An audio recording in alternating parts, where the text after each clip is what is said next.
지금 우리 교회는 미라클 50일 작정 기도회를 하고 있는 중입니다. 하나님께서 이 기도를 얼마나 사랑하시는지 하나님이 부어주시는 은혜가 너무나 큽니다. 2주째 지금 왔는데 평균 하루에 256명이 우리 기도회 자리에 나와서 함께 기도하고 있습니다. 올해로 26차 기도회인데 그 열기가 얼마나 뜨거운지 모릅니다. 제가 작년에 교회 부임할 즈음에 25차 작정 기도회가 진행되어 있었고 그 기도의 열기로 리더십 교체라고 하는 그 중차대한 문제 앞에서의 교회와 그리고 저한테도 교회에 빨리 적응할 수 있었고 수월하게 사역할 수 있는 계기가 되었다라고 생각을 합니다.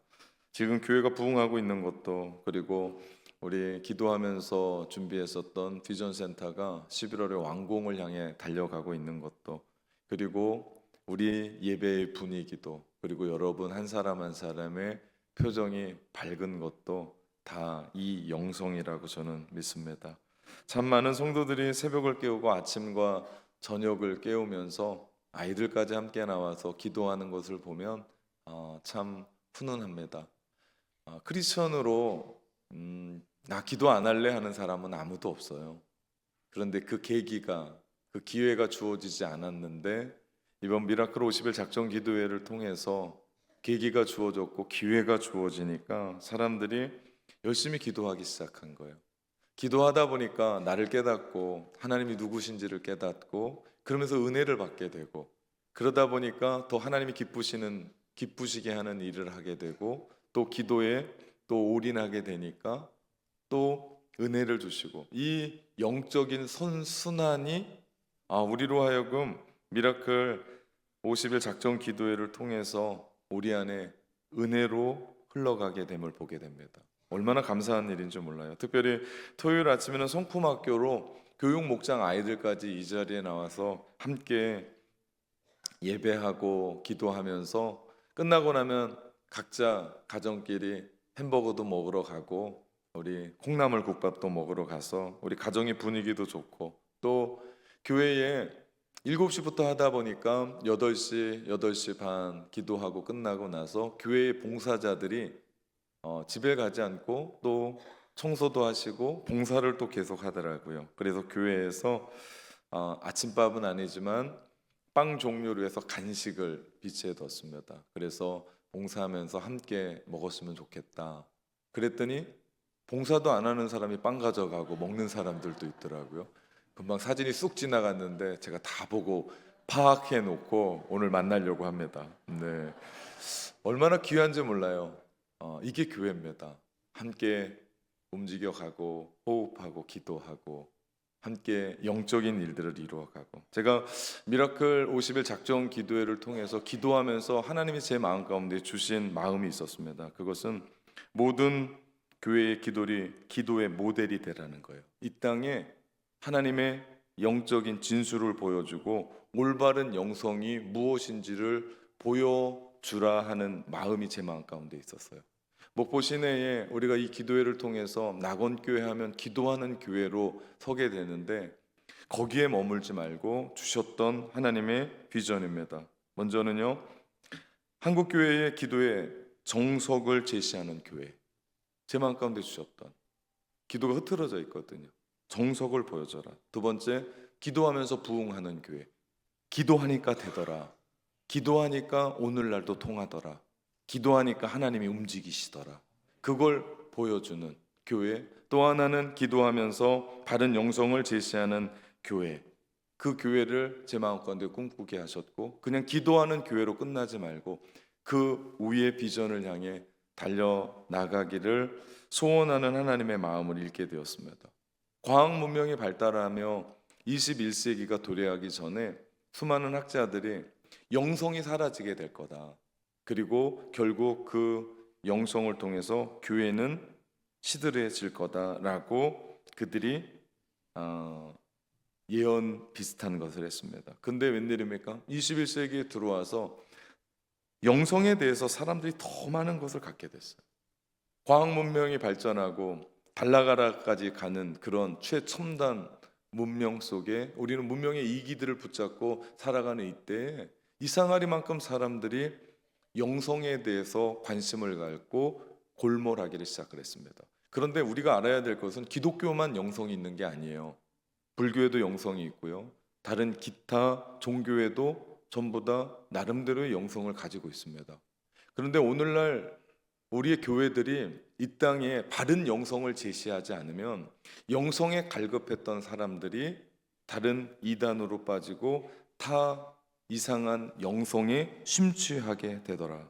그렇기 때문에 기도하는 우리 낙원교회가 이 땅에 바른 영성, 바른 기도를 주도하며 이 땅에 모델이 되는 교회로 세워가야 되는 줄 믿습니다. 정말 중요한 때예요. 물론 우리 교회가 최고고 우리 교회만 기도하고 우리 교회만 영성이 있다 이런 얘기는 아닙니다.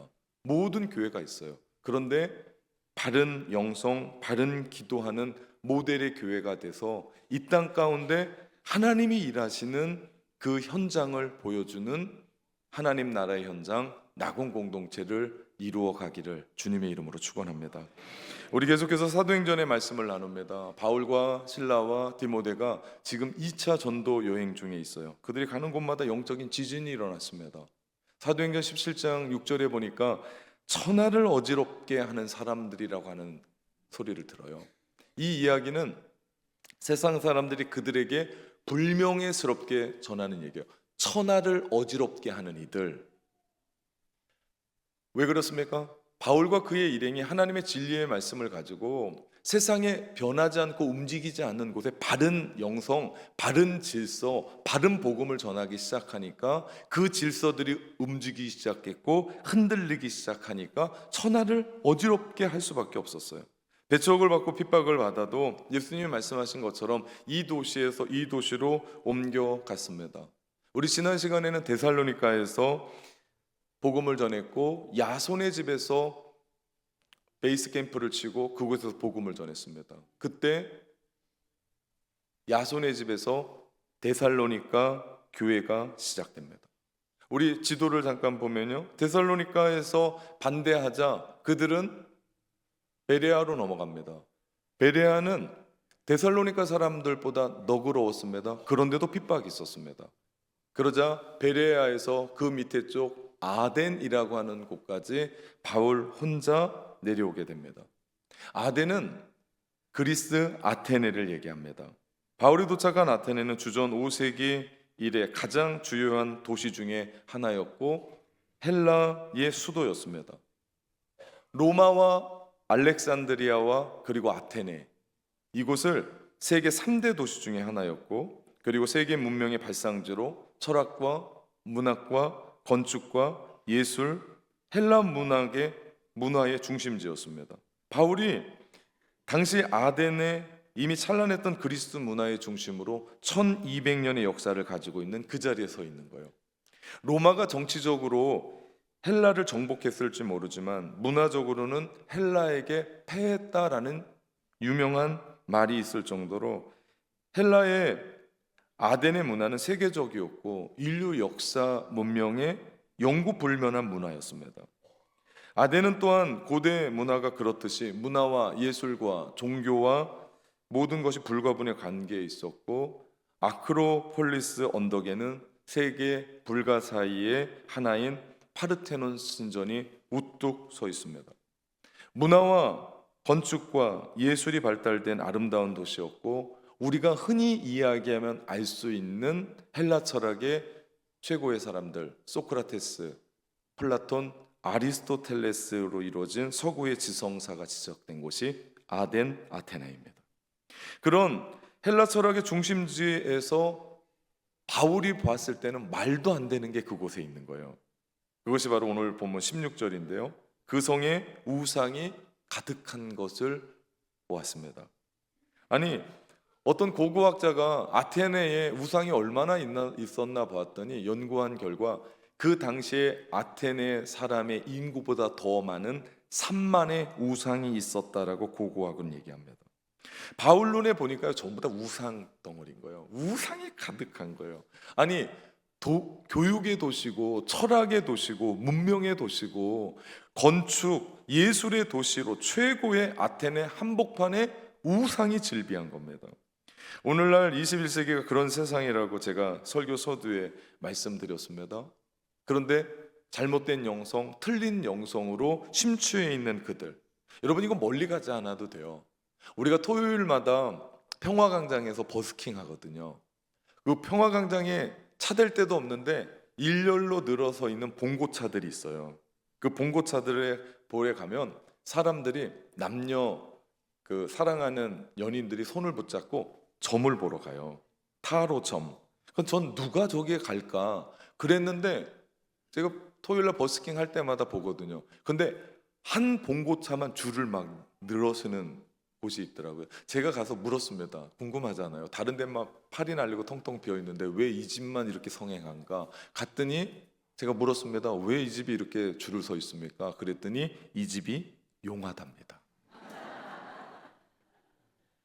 제가 그 얘기를 듣고 여러분처럼 웃었어요. 웃기더라고요. 만약 그 사람이 정말 용해서 맞는다 합시다. 근데 사랑하는 남녀가 손을 붙잡고 들어가는데 헤어지라고 얘기하는 거예요. 그럼 헤어지겠냐고요. 아니 너무 어처구니 없는 얘기 아닙니까? 근데도 그들은 그 자기들이 뽑은 그 여러 가지 타로의 그림이거든요. 그 그림을 하나 뽑으면서 자신의 운명, 자신의 사주, 자신의 팔자, 점을 보는데 내가 재수 없어서 그걸 뽑았단 말이에요. 이거 뽑으려고 그랬는데. 근데 그때 나오는 그 점이 헤어지라고 얘기하면 여러분 그걸로 인생이 바뀌겠습니까? 그걸로 우리 인생이 뒤집어지겠습니까? 아니 그렇게 줄 서서 뭔가 할 시간이 있으면 기도를 한 번 더 하고 그럴 시간이 있으면 인생의 그 똑똑함을 위해서 책 하나 더 읽고 혹 그것도 아니면 사랑하는 사람과 좀 깊은 대화를 하면서 그를 좀 이해해 가는 게 더 옳지 않을까요? 그 그림 하나가 뭐라고 거기에 내 인생을 맡깁니까? 그게 뭐라고 사랑하는 사람이 헤어지고 그것 때문에 또 힘겨워하고 어려워합니까? 가장 발달된 과학 문명, 최첨단의 기술, 편리한 이기들, 최고의 지성 사이에 오가는 우상이 깔려있는 그 모습들, 이건 예나 지금이나 다르지 않습니다. 바울은 올림푸스 신들, 아폴로, 주피터, 우리 그 안에 있는 비너스, 머큐리, 다이애나, 그 수많은 여신들, 그 상들, 제단들을 보았습니다. 바울의 마음이요 울분이 일어났습니다. 너무 분한 거예요. 아니 통탄할 만한 일이 일어나는 거예요. 아니 이러한 때 어떻게, 분명 이거는 성령이 주신 거룩한 분노라고 생각합니다. 누군가는 관광지겠지만 오늘날도 그렇게 가서 둘러보고 오겠지만 바울은 살아계신 하나님께 돌려야 될 영광과 찬양을 사람이 손으로 만든 아무것도 아닌 우상 안에 돌리고 있다라는 것에 울분을 가졌습니다. 그러면서도 바울은 그것들을 보면서 실망도 했지만 또 하나 바울 마음 가운데는 그들이 너무나 불쌍한 거예요. 국률한 마음까지도 생겼습니다. 우리가 12.8 새정령 축제 준비합니다. 이 축제 준비하면서 우리 마음 가운데 성령이 주시는 이런 울분이 있어야 돼요. 우리 가운데 이러한 성령의 탄식이 있어야 되고요. 성령의 긍휼함이 우리 가운데 있어야 누군가를 전도합니다. 그냥 오면 좋고 안 오면 말고 그런 게 아니에요. 이거는 죽느냐 사느냐의 이야기예요. 사도 바울과 같이 아테네에 가서 아리오보아고에 가서 그의 마음 가운데 들려졌던 그 마음이 우리 마음 가운데 들려져야 우리가 전도합니다. 오늘 기도하는데 안 될 수도 있어요. 선물을 전달해서 주는데 선물만 받을 수 있습니다. 우리가 요청한 그 날짜에 그 사람이 오지 않을 수도 있습니다. 너무 걱정하지 마십시오. 새생명 축제의 날은요, 우리가 남을 위해서 뭔가를 하는 게 아니라 사실은 나를 위한 날입니다. 기도하고 있는 나, 선물을 준비하고 있는 나, 영혼을 위해 애쓰고 힘쓰고 있는 나, 그러면서 내 영혼을 하나님이 얼마나 사랑하셨는지, 십자가에 죽기까지 자기 아들 내보내시기까지 사랑하셨던 주님의 그 은혜, 그렇게 사랑했던 내 영혼, 누군가가 나를 이 생명의 자리로 이끌기 위해서 그는 얼마나 울었을까, 그는 얼마나 애달팠을까, 내가 세상에도 그런 존재가 아니었는데 나 하나 구원해 보겠다고 그는 얼마나 힘썼을까. 그러면서 하나님의 사랑과 은혜, 그리고 그 한 사람에 대한 그 마음을 품으며 어떤 일이 일어납니까? 기도하고 있는 나는 내 영혼이 살아나는 줄 믿습니다. 내 영혼이 살아날 때만 다른 영혼에 관심을 갖게 되는 거예요. 내 영혼이 살아 움직일 때만 다른 영혼에 대해서 울분도 갖고요, 비참함도 갖고요, 통탄함도 갖고요, 긍휼함도 가질 수 있죠. 우리는 그렇게 이 땅을 향한 하나님의 마음을 느끼고, 우리는 그렇게 이 땅을 향한 한 영혼을 향하여 아파하고 있는 그 하나님의 마음, 성령의 마음 품고 우리가 하나님 앞에 서야 되는 줄 믿습니다. 이것이 성령의 마음이고요, 그냥 1년에 2번 우리 공동체에서 새 생명 축제하니까 한번 해보자쯤이 아니에요. 정말 울어야 돼요. 생명 가지고 장난치는 사람 있습니까? 생명 가지고 내가 손바닥 뒤집듯이 하는 사람 있습니까? 다른 건 몰라도 생명 가지고는 그렇게 하지 않습니다. 그렇기 때문에 우리는 생명의 진심이어야 되고요, 그렇기 때문에 우리는 생명에 전적으로 달려들어가서 우리 하나님 앞에 납작 엎드려 기도해야 되는 줄 믿습니다. 바울 일행이 아덴에서 선교할 때 대상과 또한 장소와 환경에 따라 달랐어요. 아덴에 들어가서 유대인들에게서는요, 늘 하던 대로 회당에 들어가서 하나님을 전하고 그들에게 예수 그리스도를 전했습니다. 그런데 아덴 사람들을 향해서는요, 그들이 장터에 모였다고 그래요. 우리 다음 웹사이트에 들어가면 아고라라고 하는 장소가 있어요. 이게 그때 그리스 헬라 철학의 그 집산지에서 사람들이 자기가 가지고 있는 지식을 자랑하고 싶은 거예요. 그리고 대화하고 논쟁하고 싶은 거예요. 그래서 모였던 장터가 오늘날처럼 생선 팔고 시금치 파는 데가 아니고, 그 자리에 모여서 거기서 대화하고 주고받고, 누군가는 사다리에 올라가서 얘기도 하고, 누군가는 참 많은 사람들에게 강의도 하고 대화하고 했었던 그곳이 장터입니다. 바울이 그곳에 가서 예수 그리스도와 부활을 전하는 거예요. 그 사람들은요, 늘 하던 대로 이야기는 듣지도 않아요. 아주 쌈박한 것, 아주 새로운 것. 아니, 지금까지 철학은 사람이 살아가는 이야기잖아요. 그런데 부활에 대한 이야기를 하니까 이들이 눈이 터진 거예요. 이게 도대체 무슨 얘기냐? 그러면서 바울의 이야기를 듣기를 시작합니다. 아레오바고에서 평소 눈여겨보았던 알지 못하는 신, 미지의 신, 우리 아테나에 들어갔더니 수많은 질비한 우상들이 있는데 그 중에 참 이상한 신전이 있는 거예요. 그것은 알지 못하는 신에게. 무슨 얘기입니까? 아무리 똑똑했던 그들에게도 혹 우리가 모르는 신이 있을지 모르고 그 신을 예배하지 않으면 그 신이 진노해서 우리가 벌을 내릴까 해서 그들이 알지 못하는 신이라고 하는 제단을 만들어 놓은 거예요. 사도 바울이 전도할 때는 접촉점이 필요합니다. 우리도요, 새생명 축제할 때 그냥 아무나 전도하는 게 아니에요. 접촉점이 필요합니다. 그 접촉점이 내가 아는 친구예요, 나의 가족이에요, 나의 동료예요, 직장의 누군가입니다. 이런 접촉점, 우리가 관계를 맺고 있는 사람들과 전도합니다. 사도 바울의 접촉점은 뭐였습니까? 너희가 알지 못하는 신이라고 하는 그 신전을 지어놓고 너희가 거기에 경배하는데, 내가 너희에게 그 알지 못하는 미지의 신을 이야기하는데 그분이 하나님이다라고 전도하기를 시작하는 겁니다. 그냥이 아니었어요. 우상이 질비한 그곳에 알지 못하는 그 신, 익명의 신을 하나님이라고 얘기하면서 하나님만이 유일한 참 신인 것을 변증합니다. 알지 못하는 신은 인간에게 다른 무엇과도 충족되지 않은 것이 있다는 것을 알려주는 반증이에요. 정말 3만여 우상이 있음에도 불구하고 알지 못하는 신전을 지었다?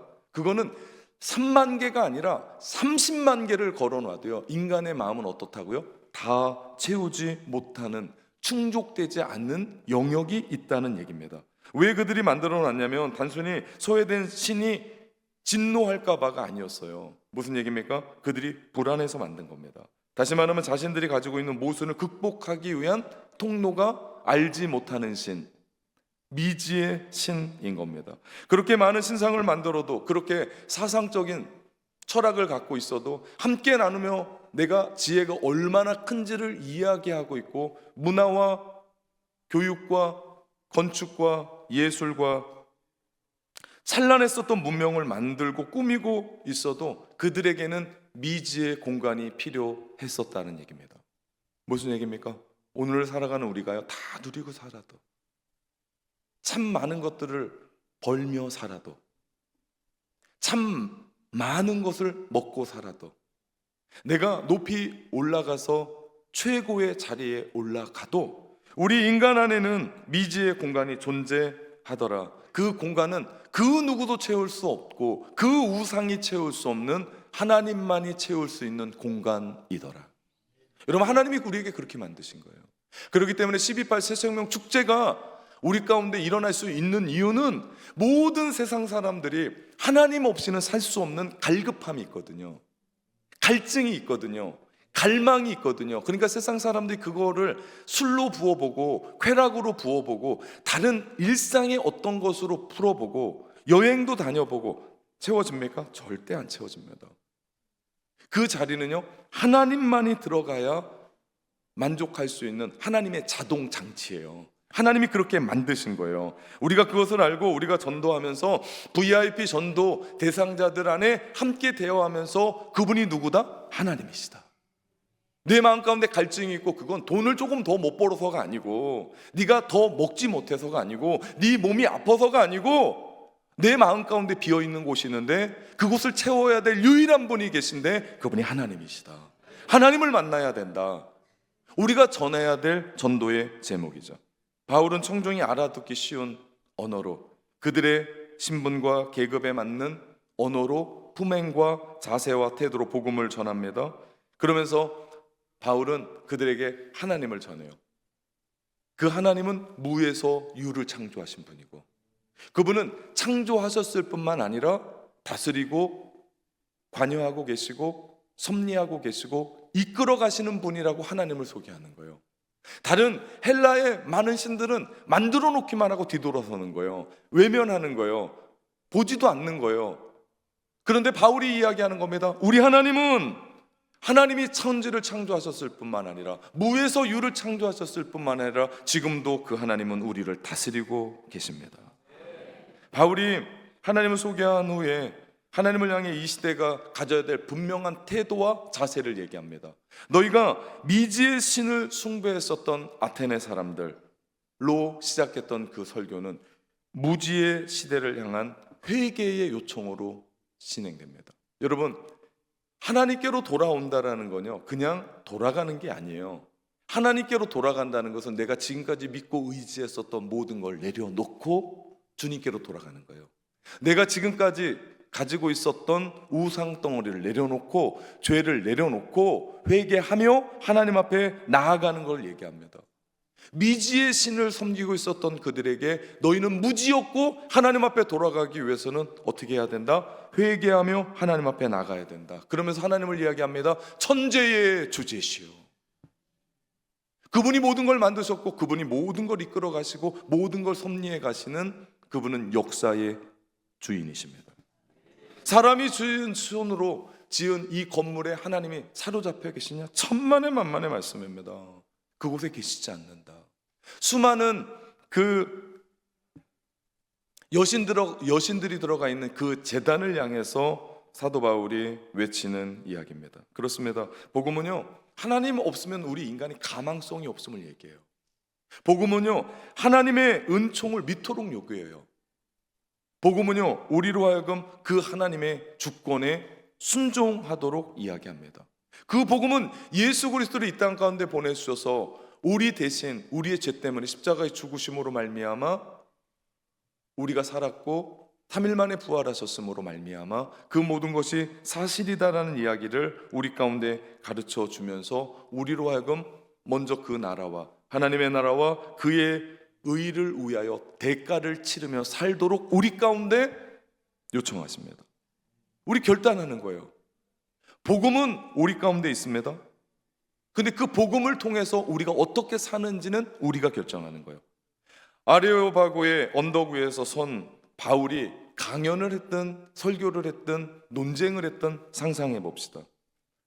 바울의 그 신앙의 이야기가 얼마나 혁명적이고 얼마나 참신하고 얼마나 그 시대의 영성이었는가를 충분히 가늠해 볼 수 있습니다. 아크로폴리스 언덕 위에 위풍당당해 서 있는 파르테논 신전, 세계 부대 불가 사이에 하나였었던 그 엄청난 신전 앞에서도 위축되거나 주눅들지 않고, 아테네의 수없는 여신상 앞에서도 그는 주눅들지 않고, 그들이 가지고 있었던 통념을 깨며, 어떻게 살아계신 하나님이 그 신전 안에만 있겠냐, 말도 안 된다라고 얘기하면서 그는 외칩니다.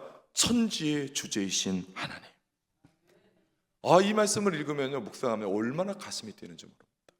바울의 그 위풍당당함, 전혀 주눅들지 않습니다. 전혀 기죽지 않습니다.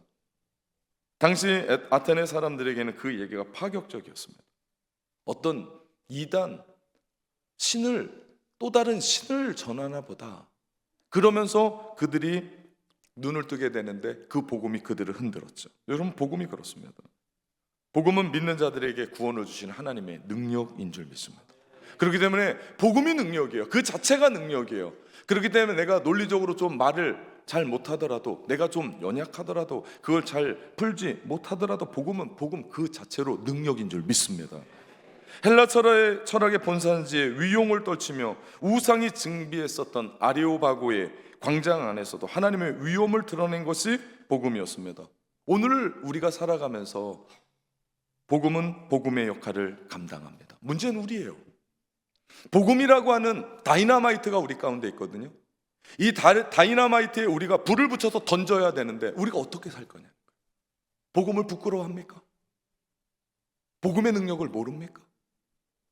복음이 아직도 이해되지 않습니까? 복음이 나를 이렇게 변화시켜서 하나님의 사람으로, 천국 백성으로, 영원한 생명을 얻고 살아가는 삶으로 우리를 바꾸고 우리를 변화시켰고, 우리의 삶을 날마다 새롭게 한다면 우리가 가지고 있는 이 복음의 역사 역시도, 이 복음 역시도 우리가 불을 붙여서 던질 때, 우리가 그 복음을 전할 때 그 위력은 세상 많은 사람들로 말미암아 하나님의 사랑에 굴복하게 하고 주께로 돌아오는 역사가 일어나게 되는 줄 믿습니다. 바울이요, 복음을 전할 때 오늘날 전도의 현장과 비슷해요. 복음을 전했더니 무시하는 사람들이 있어요. 조롱하는 사람들이 있었습니다. 부정적인 반응이죠. 어떤 사람들은 관심을 나타내면서도 뒤로 미루는 사람들이 있어요. 다음에가 또 듣겠습니다. 정말 좋은 말씀이었습니다. 그런데 긍정적인 믿음의 반응도 있었습니다. 후에 아테네의 초대 감독이 된 아리오바고의 의원이었었던 디오누시오, 그리고 다미디, 그리고 다른 믿음의 사람들이 그 복음에 동참합니다. 근데 놀라운 건요, 바울이 곳곳에 가서 복음을 전했잖아요. 그런데 아테네, 아덴에서만큼은 열매가 가장 적었습니다. 또 하나, 다른 곳에서는 바울을 죽이겠다라고 핍박하고 쫓아다녔는데 아덴에서는 그런 일이 전혀 없었습니다. 그런데 바울 일행은 그곳에서 빨리 철수합니다. 이 이야기는 다음 주에 나눌 얘기입니다. 바울의 전도는 정복과 승리의 방식이 아니었어요. 소통하고 공감하고 함께 나누고 진리를 찾아가는 그분이 하나님이다, 그러면서 그들 마음 가운데 하나님에 대한 이야기를 가지고 가는, 확장해가는 방식이었어요. 12.8 새생명 축제를 앞두고 있어요. 우리는 어떤 방식으로도 예수님을 전합니다. 그들의 문화에 맞게, 전통에 맞게, 살아온 삶의 이야기에 맞게, 수준에 맞게 우리는 예수님을 전하고 그들의 이야기에 귀를 기울이며 허리 굽혀 공감합니다. 차를 함께 마시고 식사도 하고, 그리고 준비한 선물을 주면서 하나님의 영생의 선물을 이야기합니다. 결론은 이거예요. 그들에게 하나님은 당신을 사랑하십니다. 이 한마디입니다.